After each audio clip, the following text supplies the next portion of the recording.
Assalamualaikum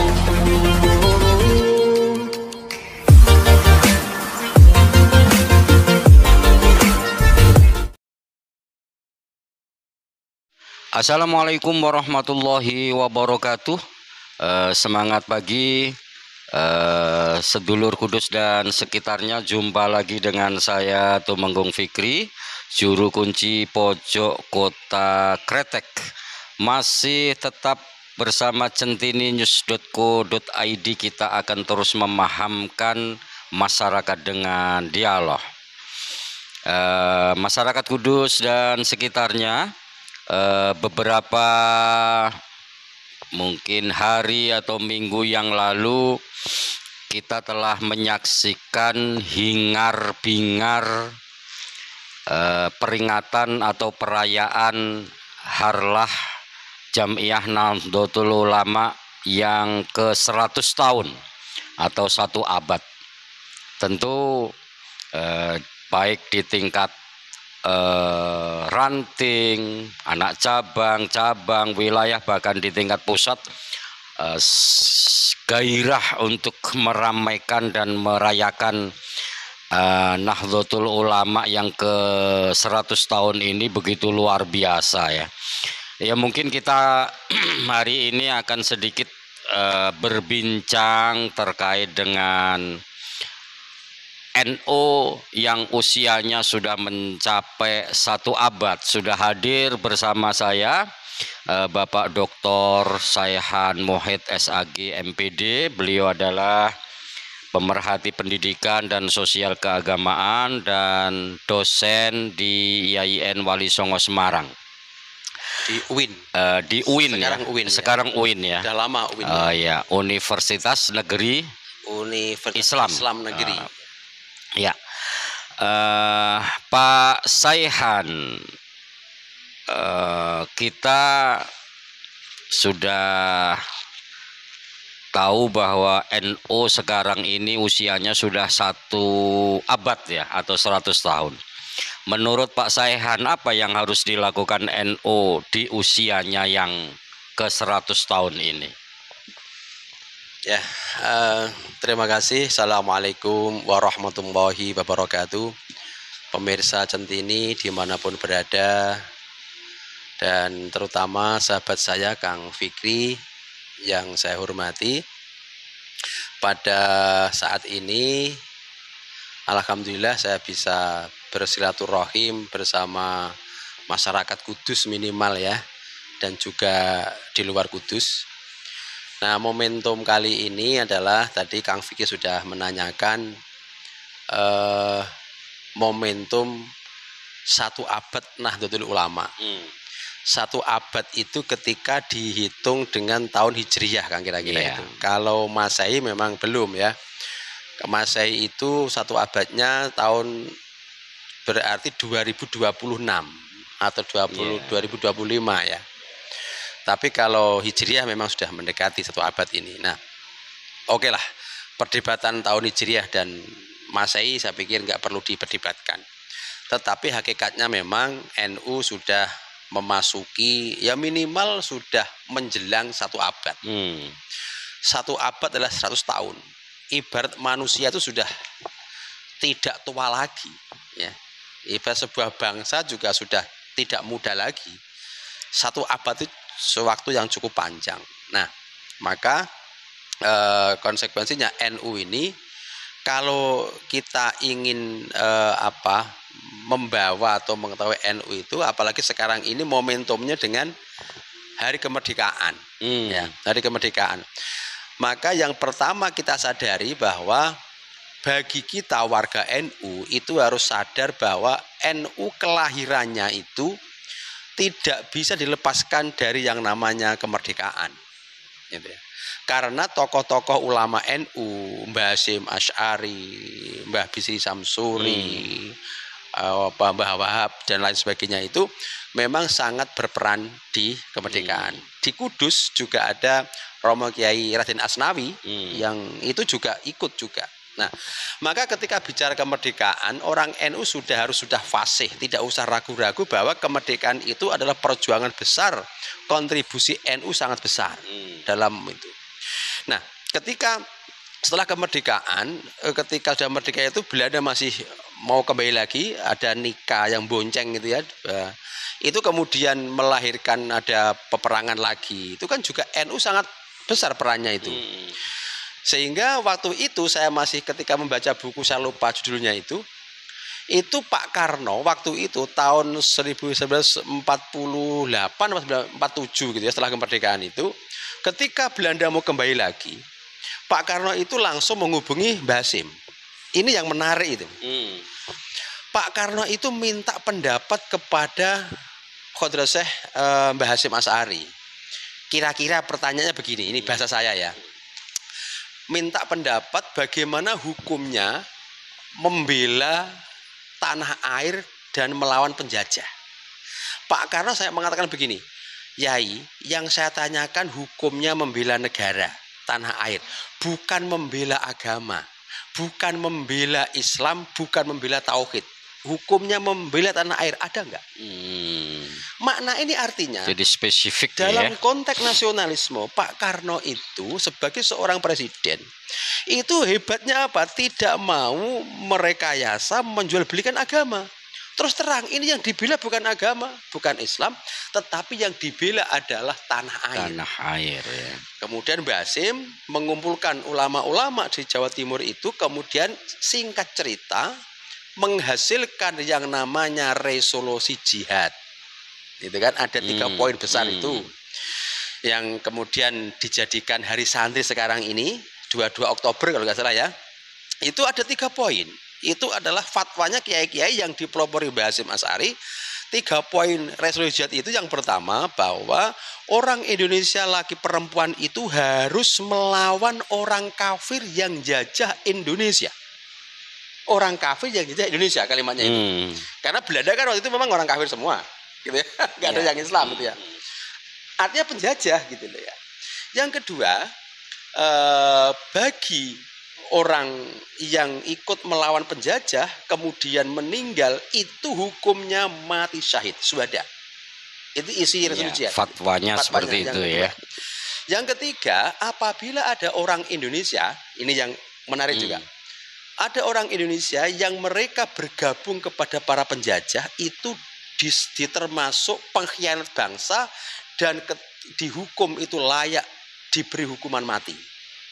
Nah, 3 fatwa ini mengobarkan semangat masyarakat Indonesia kemudian melawan penjajah dan akhirnya berhasil. Sehingga momentum resolusi jihad itu yang sekarang menjadi hari santri, ketika dilihat dari asbabul wurudnya, ini bukan miliknya orang NU, ini betul-betul miliknya bangsa Indonesia. Maka hari santri itu bukan harinya orang NU, tetapi harinya seluruh bangsa Indonesia. Karena permintaan Pak Karno itu adalah membela tanah air. Tidak boleh membela agama atau membela Islam. Ya. Karena faktanya membela tanah air. Toh membela tanah air itu bagian dari iman. Juga perintah agama. Nah, sejarah inilah yang perlu dikenang, yang perlu dipahami oleh orang NU. Bagaimana mengisi kemerdekaan dan bagaimana bersikap sebagai seorang NU. Warga NU gitu. Ya. Pak Sayhan tadi mungkin sudah sedikit dijelaskan bahwa kontribusi NU untuk negara Indonesia ini tidak perlu diragukan lagi, artinya begitu luar biasa ya, mulai dari sektor pendidikan, ekonomi hingga teknologi. Ini tentu menjadi peluang dan tantangan bagi NU sendiri. Ya.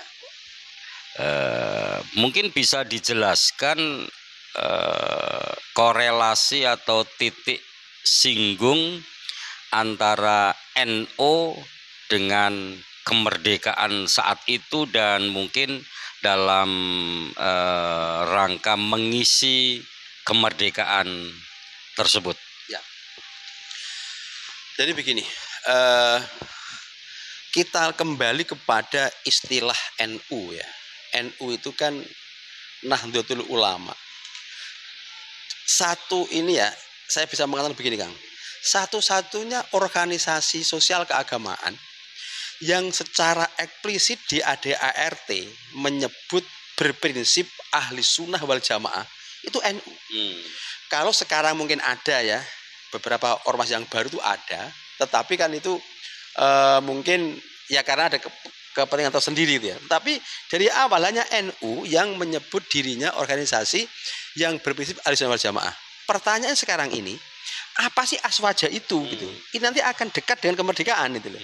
Nah, aswaja itu kan ahli sunnah wal jamaah itu bagaimana kita itu hidup. Orang hidup itu kan ada tiga hal. Hidup dalam konteks fikih, hukum Islam, dalam konteks tauhid, dan dalam konteks tasawuf gitu.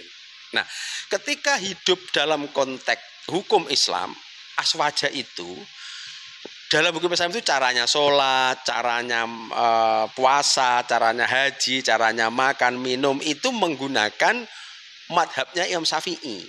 Contohnya nek wudhu kemudian tersentuh lain maghrib itu batal, itu Imam Syafi'i gitu ya.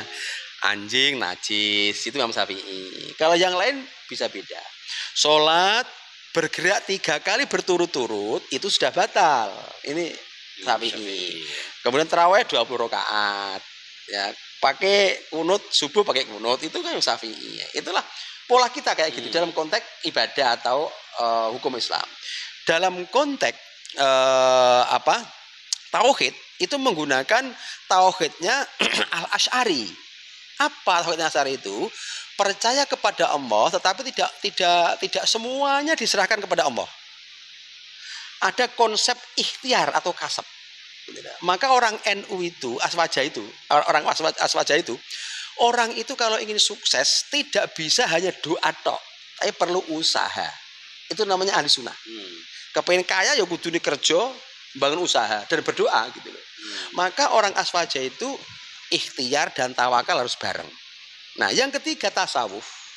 Menggunakan tasawuf itu Al-Qasim Al-Junaidi, Abu Qasim Al-Junaidi.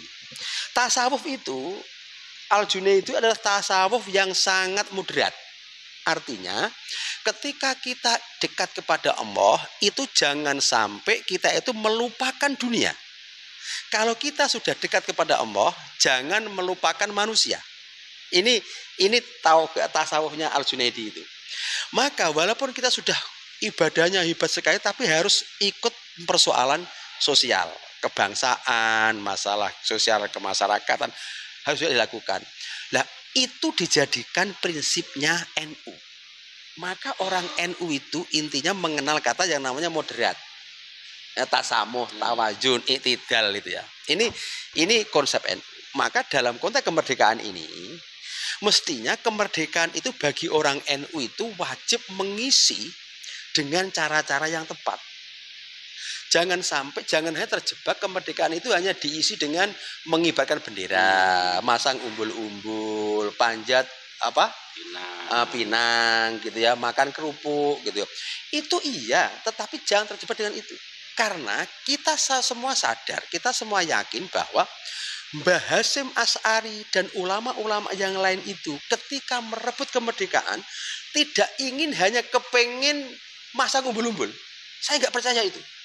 Apa yang diharapkan para ulama merdeka itu, dia ingin terbebas dari penindasan, terbebas dari kemiskinan, terbebas dari kebodohan. Maka cara mengisi kemerdekaan ini bagaimana kita terbebas dari penindasan, kemudian kita terbebas dari kemiskinan, kebodohan, dan kedoliman. Ini bagaimana caranya? Masang umbul-umbul, oke. Masang gendera, oke, gitu ya. Tetapi juga jangan lupa bahwa kita harus bebas dari penindasan ekonomi, penindasan sosial, penindasan politik, kedoliman, kesewenang-wenangan, dan lain sebagainya. Ini penting yang harus dipahami oleh seluruh bangsa Indonesia, wabil khusus orang NU, warga NU yang sekarang ini sudah pada usia 1 abad. Iya, oke. Ketua Umum PBNU, Bapak Kiai Haji Yahya Khalil Stakuf menyampaikan sebuah tema di peringatan 1 abad Nahdlatul Ulama ini adalah mendikdayakan NU menjemput abad kedua menuju kebangkitan baru. Ini tema sentralnya akan di situ. Oleh karenanya mungkin ada banyak tantangan ya untuk terutama anak muda NU menghadapi era yang serba digital seperti ini ya. Itu mungkin yang dua tantangan besar yang dihadapi NU adalah yang pertama soal karakter itu sendiri, kemudian yang kedua adalah kaderisasi. Mungkin kader sekarang ini masih ya mungkin banyak diragukan bentuk khidmatnya kepada NU ya. Atau mungkin ada yang hanya sekedar mencari kepentingan politik, karena kita lihat banyak di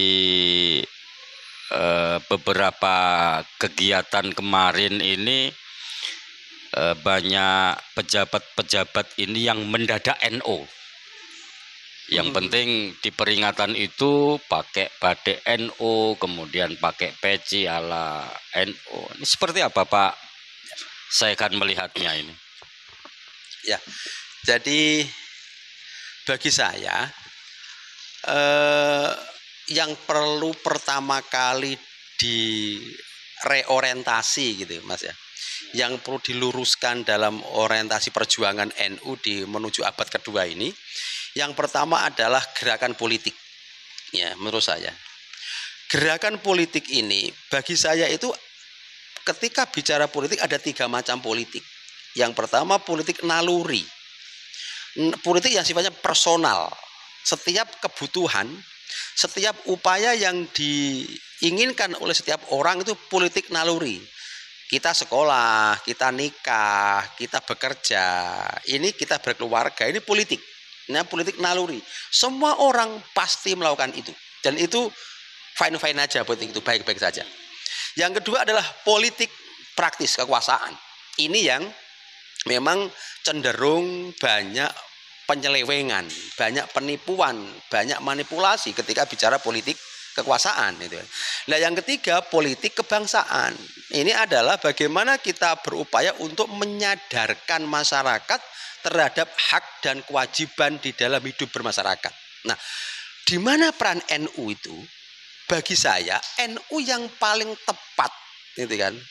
Itu adalah memerankan dirinya dalam politik kebangsaan, bukan politik kekuasaan atau politik praktis.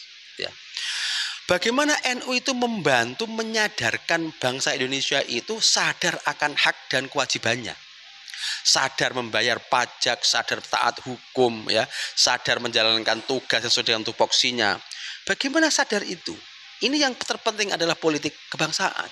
Nah, ketika NU bermain-main dalam politik kekuasaan, ini memang akan mudah sekali untuk dimanfaatkan tadi itu.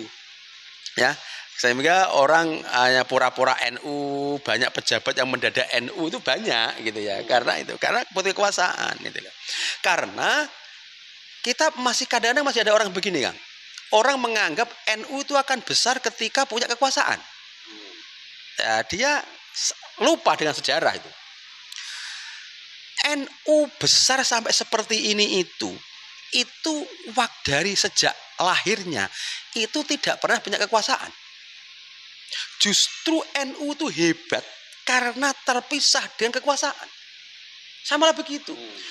Ketika Mbah Hasim ganti lagi Mbah Wahab, Mbah Bin Samsuri itu kan tidak pernah berpikir kekuasaan. Justru besar berwibawa itu ketika netral, independen sebagai lembaga pengkritis mengarahkan salah dijewer kekuasaan itu. Ini lebih berwibawa gitu. Nah, daripada malah memiliki kekuasaan, di situ dia malah dikritik orang dan kekuasaan itu cenderung malah ada kesalahan, itu malah berbahaya. Maka kita sebagai bagian dari warga NU itu berharap di era abad kedua ini itu NU harus lebih memerankan politik kebangsaan, jangan politik kekuasaan. Maka konsekuensinya apa? Kita harus menjaga jarak dengan semuanya. Jangan hanya kepada orang tertentu, jangan hanya dengan orang yang berkuasa, gitu. Tapi memang harus jaga jarak. Sehingga membiarkan orang NU itu berpolitik sesuai dengan seleranya, sesuai dengan aspirasinya. Yang penting tidak merusak nama baik NU. Itu yang dalam konteks politik gitu ya. Iya. Dalam konteks kebudayaan atau sosial ini agak repot. Satu-satunya organisasi di dunia ini yang paling unik adalah NU. Yang mengenal NU kultural dan struktural itu hanya NU. Sehingga anggota NU ini susah dihitung. Karena ada NU kultural, ada NU struktural gitu loh. Nah, ketika bermain politik itu yang bermain itu NU yang mana gitu. Orang sering begitu. Ya kan? Jadi NU yang mana sih? Apakah NU yang struktural atau NU yang kultural? Maka sekarang ada lagi NU garis lucu kan ada sekarang. Belum lagi kelompok muda NU. Banyak sekali. Karena apa? Saking banyaknya warga NU itu. Nah, maka dalam konteks ini harus elit NU struktural itu, yang pengurus NU itu harus pandai-pandai betul mengatur, membina warganya itu baik yang ada di kultural maupun di struktural. Kalau kita bicara kultural, semua orang itu saya anggap itu NU semua. Mau yang ngaku NU atau yang tidak, ketika konsep aswaja tadi dijelaskan atau dipahami, semua orang itu NU. Ibadahnya mesti ya kayak NU yang atau NU itu. Kemudian tauhidnya, tasawufnya juga seperti itu. Nah, ini yang dipahami itu gitu dalam konteks kultural itu. Ya mungkin kembali ke tema yang dicanangkan oleh pengurus besar Nahdlatul Ulama tadi ya, Pak Saihan ya. Mungkin hampir 1 abad ini NU kan selalu identik dengan madrasah, pesantren. Bagaimana Pak Saihan melihatnya? Ya mungkin dalam konteks kekinian tentu ya. Oke, ini malah menarik ini Pak. Saya itu ketika membaca arah pondok pesantren, madrasah, sekarang ini saya pribadi itu ada semacam kegelisahan secara psikologi dan keilmuan saja itu. Begini. Dan ini tidak lepas dari tanggung jawab NU gitu ya. Pesantren dan madrasah itu kan sebenarnya dianggap sama, bisa enggak ya. Sekarang malah sama lah. Kecenderungan madrasah dan pesantren sekarang ini itu justru secara tidak sadar mulai meninggalkan keilmuan yang menjadi jati dirinya madrasah dan pesantren. Roh dari pesantren itu sendiri. Apa sih roh pesantren dan madrasah itu? Rohnya adalah mendalami ilmu-ilmu usuluddin, ilmu-ilmu keagamaan, ilmu-ilmu pokok keagamaan. Nah, maka ketika sekarang ini banyak pesantren itu justru dia lebih bangga menyebut pesantren entrepreneur. Ada pesantren teknologi, ada pesantren pertanian, ada pesantren teknologi atau apalah gitu ya. Padahal kan sebenarnya kayak entrepreneur teknologi itu kan sebenarnya tidak menjadi inti dari pesantren itu. Saya khawatir ketika pesantren itu mendeklarasikan diri sebagai pesantren entrepreneur, jangan-jangan itu justru sibuk berentrepreneur, tidak melajari ilmu-ilmu pokok pesantren itu. Baca kitab nggak bisa, roh pesantrennya sendiri ya. Membaca tafsir nggak bisa, memahami hadis nggak bisa. Ini kan bahaya. Termasuk madrasah. Sekarang ini saya melihat di sosial media itu banyak madrasah aliyah negeri swasta itu dengan bangga mereka menang olimpiade sains matematika, IPA, IPS gitu. Tapi saya belum pernah aliyah-aliyah itu kemudian dia melang olimpiade membaca kitab kuning, kitab Fathul Qorib misalkan, kitab hadis, kitab tafsir itu enggak ada. Maka apa akhirnya itu?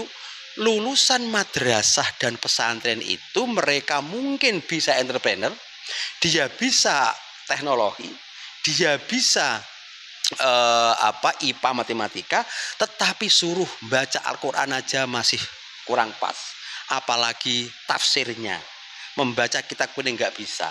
Maka akhirnya ketika ada orang yang merusak pemahaman Islam, orang yang memahami Islam sakarpe dewe, kita tidak bisa menjelaskan orang-orang madrasah dan pesantren karena dia nggak punya ilmunya.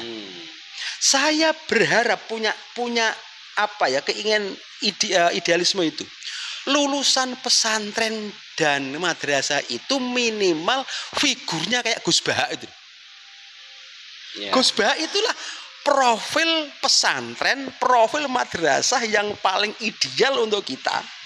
Gus Baha itu disuruh menjelaskan apapun orang yang pemahamannya salah, bisa dijelaskan oleh Gus Baha karena referensi ilmunya, kitabnya, tafsirnya, Qur'annya itu sangat kuat.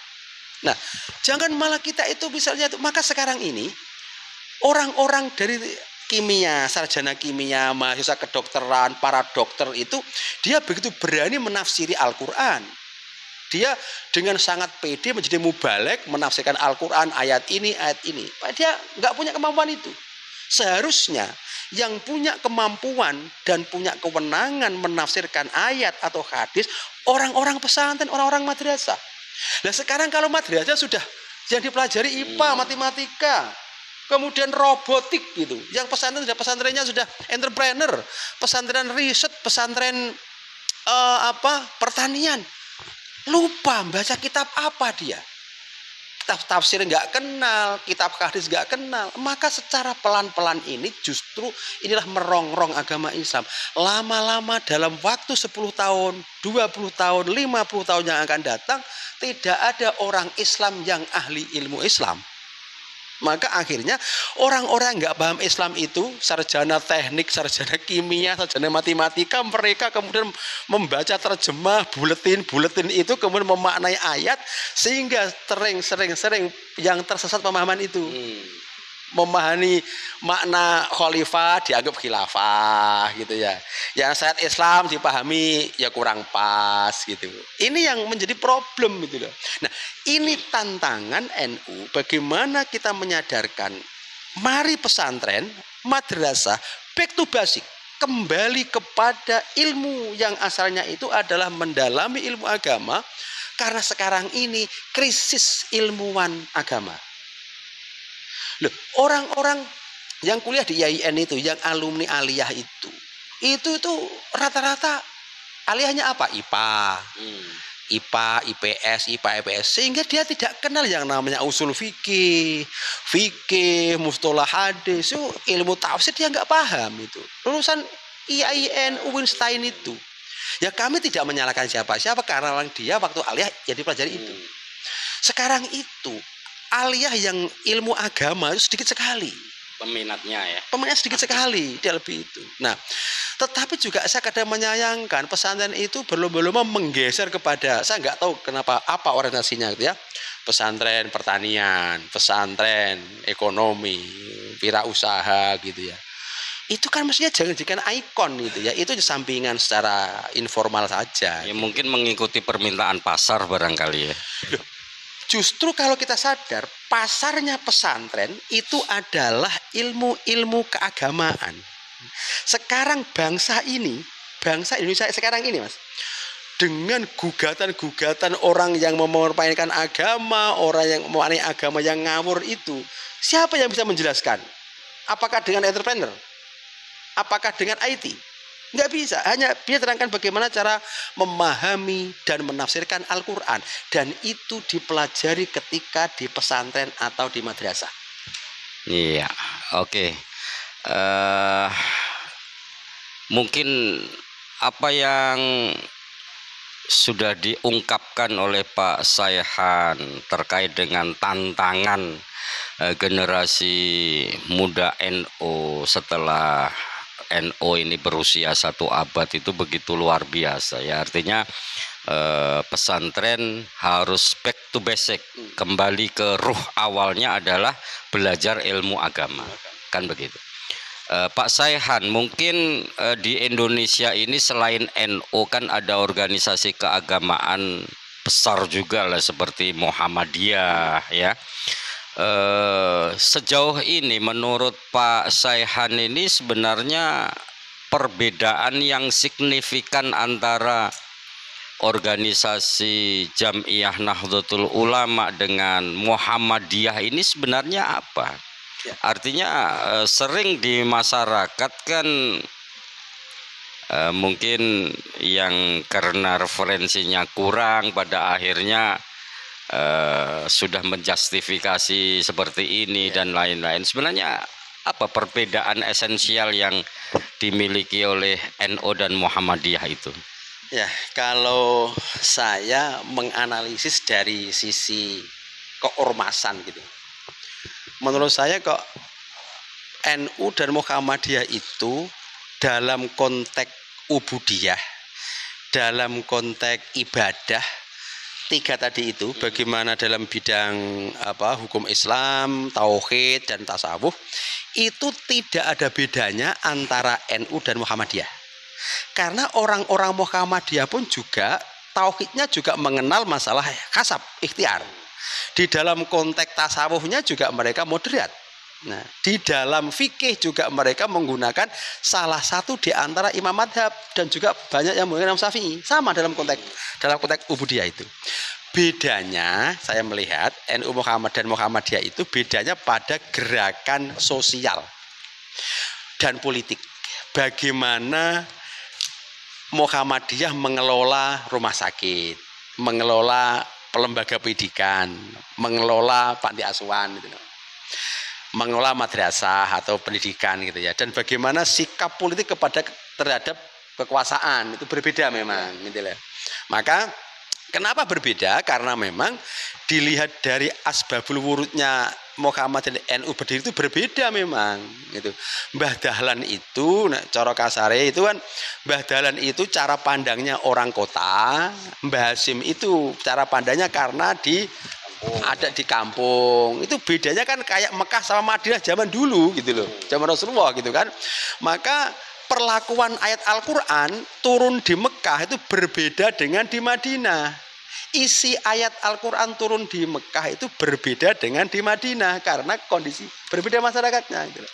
Maka orang Jogja tidak bisa dakwah disamakan dengan orang waktu itu Mbah Hasim itu di Jombang ya kalau nggak salah ya, di Jombang gitu ya. Dan memang agak pelosok gitu. Dan itu bukan baik atau jelek gitu. Karakter orang Jogja berbeda dengan orang Jombang gitu. Bukan kemudian Jogja hebat, Jombang jelek, tidak. Perbedaan karakter. Maka dua tokoh yang sangat bijaksana itu berbeda di dalam dakwah di Jogja dengan di Jombang. Maka akhirnya berkembang terus begini. Lah nek wong desa kan memang do ning omah kabeh, tiap hari di rumah diajak kumpul-kumpul, diajak yasinan. Itu kan cocok gitu kan.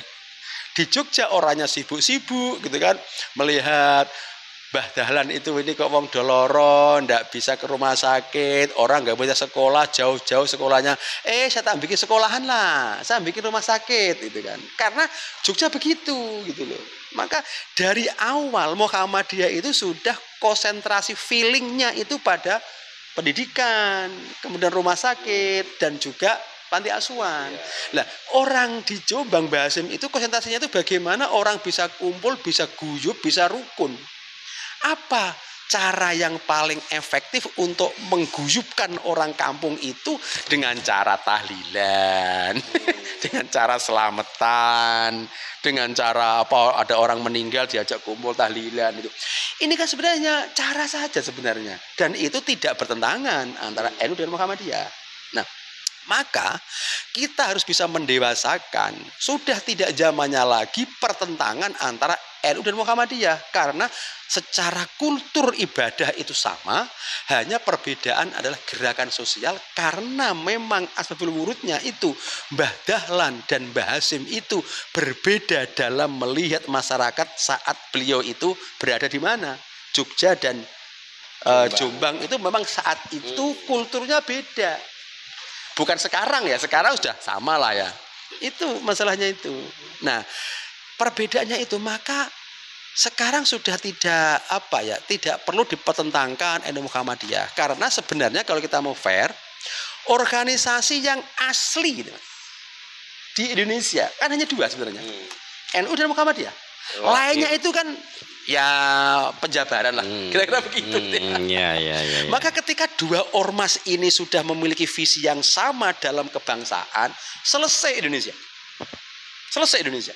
Sebaliknya, ketika dua ormas ini belum selesai dalam memandang kebangsaan, saya nggak bisa membayangkan jadi apa Indonesia itu. Maka sebenarnya keutuhan bangsa ini itu adalah di tangan dua ormas itu sebenarnya. Bukan kok kita nyombongkan ya, memang itu faktanya gitu loh. Karena eksesnya itu gitu. NU dan Muhammadiyah gitu. Maka sebenarnya kita tunggu bagaimana orang bawah seperti saya, kita ini itu bisa melihat bagaimana sinergi, kekompakan antara pengurus NU dan Muhammadiyah di semua jenjang. Sehingga ini akan ada rasa kedamaian dan kenyamanan bagi seluruh bangsa Indonesia. Mungkinlah sekali-kali PW, NU di tingkat PW kerjasama dengan Muhammadiyah di tingkat wilayah. Apalah di tingkat kabupaten juga begitu, tingkat PB juga begitu. Itu ada kerjasama kegiatan yang itu menggambarkan keakraban, ya, kekompakan dari dua ormas terbesar ini yang sangat-sangat menentukan keutuhan bangsa ini. Iya, oke. Jadi mungkin di peringatan 1 abad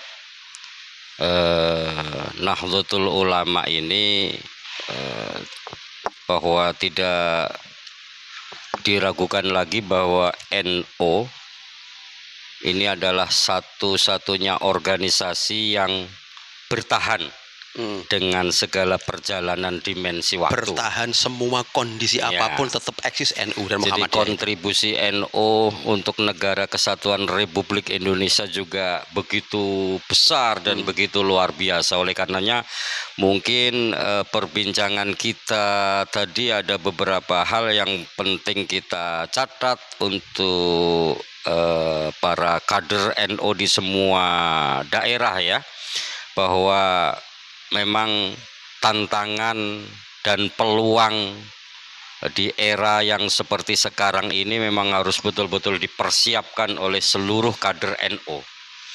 Oleh karenanya tadi Pak Sayhan sudah menjustifikasi bahwa Indonesia ini kuncinya adalah ketika dua ormas keagamaan terbesar ini bersatu, maka Indonesia ini adalah potret Indonesia kan begitu. Sehingga harapannya mulai dari pengurus besar Nahdlatul Ulama, kemudian PP Muhammadiyah, wilayahnya yang di tingkat provinsi, di breakdown lagi ke cabang, anak cabang dan ranting ini selalu bisa guyup rukun, sehingga keakraban antara dua ormas besar antara NU dan Muhammadiyah ini adalah potret negara kesatuan Republik Indonesia.